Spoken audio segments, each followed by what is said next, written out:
Welcome back. We are joined by Betty Torore. Her artistic name is Miss Cicerio, and she's also a spoken word artist.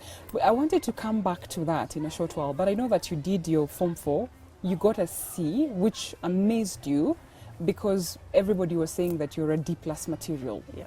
You're a D- material. Yeah. Which basically begs the question, what would have happened if you had read? If you had read for those exams and if you were serious and just in a good frame of mind, how do you think you would have fared? I think In the worst possible case scenario. D. No, if you had read and worked hard. Ningepata obvious B plus A. You believe so? Yeah, You believe so? Yeah. I'm not telling your story because of the things that you happened and you got them wrong. I'm telling you your story because of the things that you got right. But before we go into what you got right, let's go deeper into the things that you just did wrong. When you finished Form 4, you ran away from home. Bad decision, but you did. I do. Explain how that happened. Okay. I ran away from home. Mm-hmm. Then nikaenda Eldoret here. Mm-hmm. I remember nilitoka usiku. Mm-hmm. It was around 8. Mm-hmm. Nikatoka usiku. Mm-hmm. Nikabeba nguo kidogo na nikasema natoka naenda town.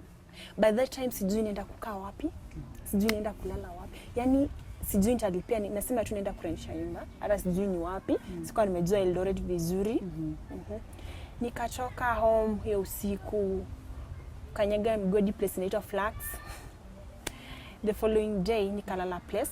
The following day nikatoka nikapanda gari na kuja Eldoret. In your mind, walk me through what was going through your mind, because it's such a foolish decision now that we think about it when you sit here. I don't even know. Because how are you going to pay rent when you come to town in Eldoret? Umetoka Ushago Flax. Yeah. How are you going to pay for rent? Sijui. And how did you pay for rent? Sijui. Niliaje nikaongelesha caretaker, nilitafuta nyumba, nikaongelesha caretaker nikamwambia iko hivi na hivi na hivi. Then akaniambia uko na ID. Na nikamdanganya. Niko nayo. Okay. Yeah, How did you pay for that rent, Janet? Sikulipa kwanza. Yeah. What did you do? Yeah, nilimwongelesha nikamwambia at least give me even kani 2 weeks. Nitalipa. Kaniambia unajua nalipa na deposit. Mimi sijaijua nyumba inalipanga na deposit. Yeah, ni marangu ya kwanza. Kaniambia so itabidi nilienda nyumba nilikuwa nalipa 2000. Kaniambia utanipea 4000 na nikawa siku negotiate ati niambia sijui nini kama Okay. Yeah, nilikuwa na spirit ya naweza. Yeah. But I know you told me you sing. That's why I'm asking you, because there was singing involved. You discovered that you could sing. That's why I'm asking you about the rent, because we had talked about the singing and I want you to tell us about the singing. So it happened that after kuingia kwa nyumba vitu hizo sasa nile unakaa ukifikiria what next. Okay. Nitafanyaje nilipe nyumba. So venye nakaa hivi kitu kaniambia so unaimba huku ni town lazima ujifunze kuhustle. Sasa nikajiambia I'll be singing tenda tu nitoe ma CD nianze kuziuza kwa street. So by that time nikaenda kwa producer wangu anaitwa Drano Mike.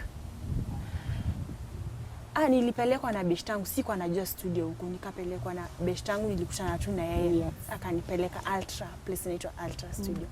So kufika huko nikaenda nikamwambia so nilikuwa na ngoma hata hivyo. Yaani nilikuwa na ngoma kwa kitu inaitwa Mapenzi Kitu Gani. Kuna story behind it ikileta hiyo. What is the story behind Mapenzi Kitu Gani? Yeah, yani so unaeleza manini na relationships unaelewa. So mtu kudate na date kwanza like una date pili like then he was like but that's not a figment of imagination. You have dated a lot and you came to a point where you discovered that all of them are the same. Yeah, nikasema wanaume wako sawa. So na kuna kitu kanikujia kwa akili, mapenzi ni nini? What is love? Na ikanikujia mapenzi kitu gani? Akasema I'm going to write a song.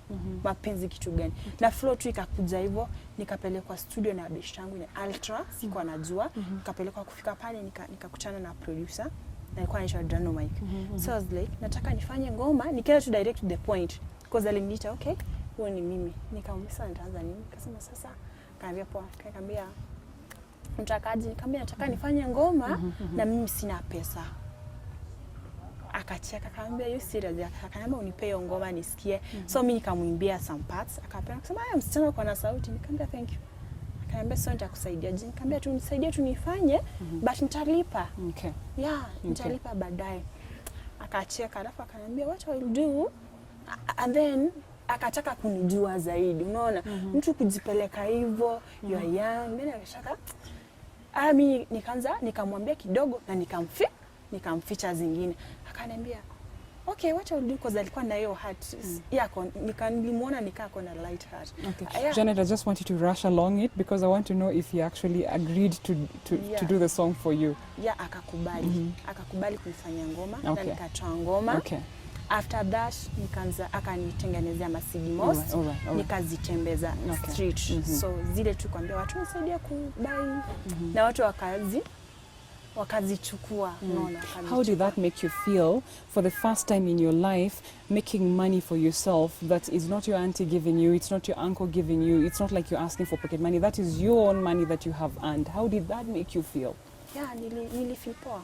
Ikanipea hata hiyo morale ya kuwork extra hard. Yeah, nilisema kumbe pesa yenye unajitafutia mtu ni tamu kuliko yenye mtu anapea. Ikanipea nifanye extra. Nikajitia nguvu sasa. Okay. Yeah. Life after making money. Let's talk about clubbing. Your story ni hard. But nakumbuka hata nikiwa na pesa, nilikuwa na pesa, yes, nimepata pesa zangu, but nilifeel tena kuna kitu nataka. Unaona, I was not that much comfortable. Unaona, hata kama ningeweza kujibaya kitu but singekuwa nayo mimi. So niliona tu bado kuna kitu nahitaji kuifanya, nizilete pesa zaidi. Unaona, yeah, nikajipata nimejiingiza na club, kwenda party, sijui nini. Hizo changes zote nilifanya. Unaona, but at the end of the day nilikuja kugundua that I'm wasting my time. Okay. Yeah. What happened after you discovered that you're wasting your time? When was the turnaround? I'm particularly very interested about your turnaround. Yeah, nilibadilika tu because kuangalia wenzangu yani wenye tulikuwa wote niliangalia wako hivi. Yeah. Na it happened that watu wenye mimi nawakuta wananitakia mazuri. Yeah. Kuna place nilikuwa na work. Yes. Saiba kufanya place inaitwa Zao. Sasa nilikuwa na work Saiba. So kuna pastor akakujanga hapo nikamuzia CD. Kapenda akasikiza CD ya ngoma. Then akaambia you're asking mapenzi ni nini? Nikamwambia akisema then come to church. God atakupea answer. So I was like church? Nikamwambia okay, I'll come. Sema next week usipokuja I'll come and take you. Okay. I was like sawa. Mimi nikijua tu ana joke. Do you know next week akakuja akaniambia nilikwambia usipokuja. Nikamwambia mimi siwezi funga boss atisha. Akikwachisha mwenyewe nitakuandika kazi, nitakuajiri. So I was like nikapanda gari yake tukaenda, but nikiwa church sisikie anything. I was like sana siamani, yani anahubiri tu. Ikakuwa tu hivyo, next day naanza kumhepa tukaa hizo. Yeah. But at least alinibadilisha.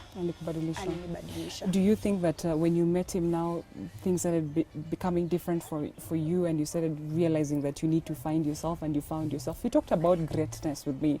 What is greatness? In your own words, what do you mean when you say greatness? Kujitambua. Greatness is to know yourself. Know yourself better. Yeah.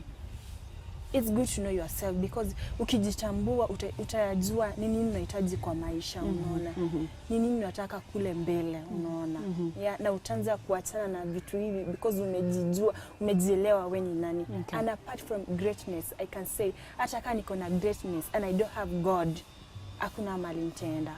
So we have to yani kuweka God mbele, then yeah, everything will be well. Yeah.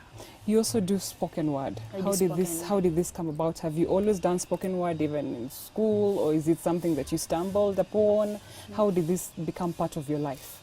Spoken word nilianza kufanya time in high school. Nilianza nilianza kutembea na watu wenye wanafanya spoken word. Wengi sana. So they were like, nikaona si spoken word ni poetry. Mimi napenda poetry na spoken word ni poetry. So mbona nisifanye? So nilikuwa nimepewa mimi nilikuwa napenda kusupport wanawake. Yeah.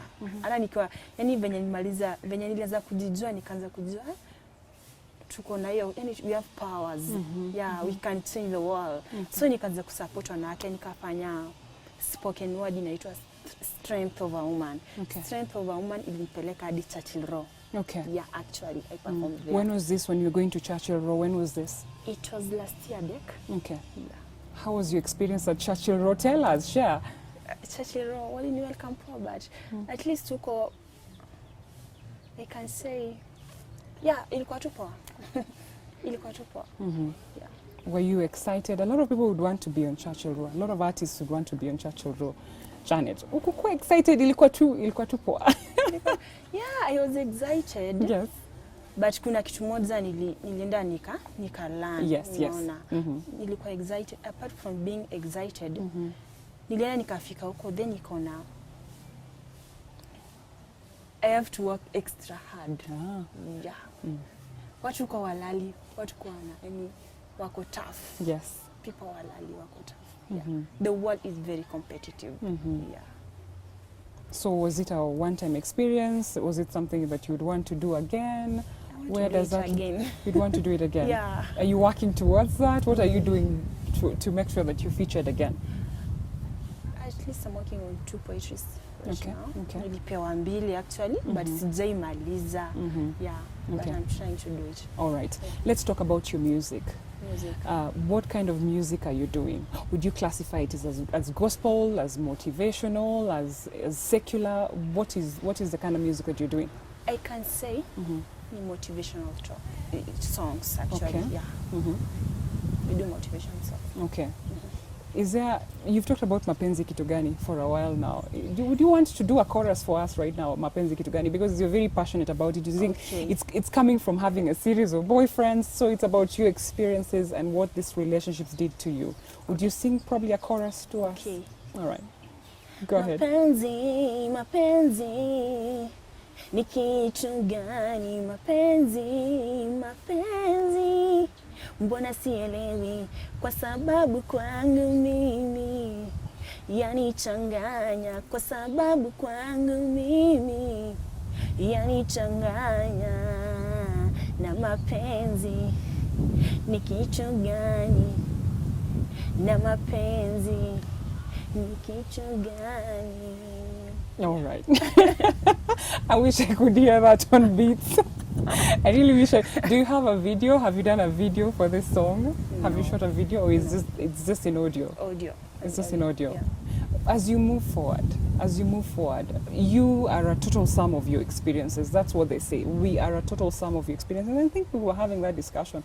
And I was telling you, one day you're going to look at yourself and say, all these nasty experiences that happened before have brought me here. If you're speaking to a young woman, if you're speaking to a girl child who's going through this, who's not speaking to their parents, who's being rude, who's being unruly, who's clubbing, who's lost focus, what would you say to them? Because if I was speaking to you before all this, I'd probably say, Janet, hang on, it's going to be better. But what would you say in your own words to a young girl who's going through what you went? It's out of no fault of their own. They still hope for life. Yeah, they can still make it. Life is about, you have to decide what you want to be. Yeah, you have to you have to discover yourself. Okay. There is still hope in life. Unaona, lazima tu ujijue, ujitambue, and you will make it. Yeah, wengine tujafika, bado tunang'ang'ana kufika kule, si ndio? Yeah, try kutembea na watu wenye wako na hope na life, wanakupea hope, wanakupea, yani watu wenye wanakujenga, na utachange maisha yako. Unaona, usikuwe tu unalia Kenya unapitia leo, wezi pitia kesho, usikuwe unalia ni apart from that, weka Mungu mbele, everything will be well. Okay. Yeah. Before we wind up, I want to recap something. How is your relationship with your mother right now? Iko poa. It's cool. Nililearn kumpenda venye yako ya. Nilikuja nikampenda because nitapata watu mwingine kama yeye, hakuna actually. Ni hali nileta hii dunia, ni yaka at least venye nilikuwa hivi ni yako hapo ya. Hata nimuche mama, nimpende venye yako ya. Because siwezi pata mama kaya. Okay. Yeah. I want to thank you so much for coming to the show. Okay. And I'm hoping that your story will be able to inspire a young girl like yourself. And I wish you well. I wish you well as you continue to find yourself, as you continue to explore music. And I'm hoping that when we come back and talk. It will not be about the things that you did wrong. It will be about the music that you're producing and how you're doing very well and what you have in store for your fans, right? Okay. All right. I want to thank you so much for finding the time to join us on the program. Janet Torore was gracing our show today. We'll be doing this again, same time, same place, next week. It's goodbye from all of us here.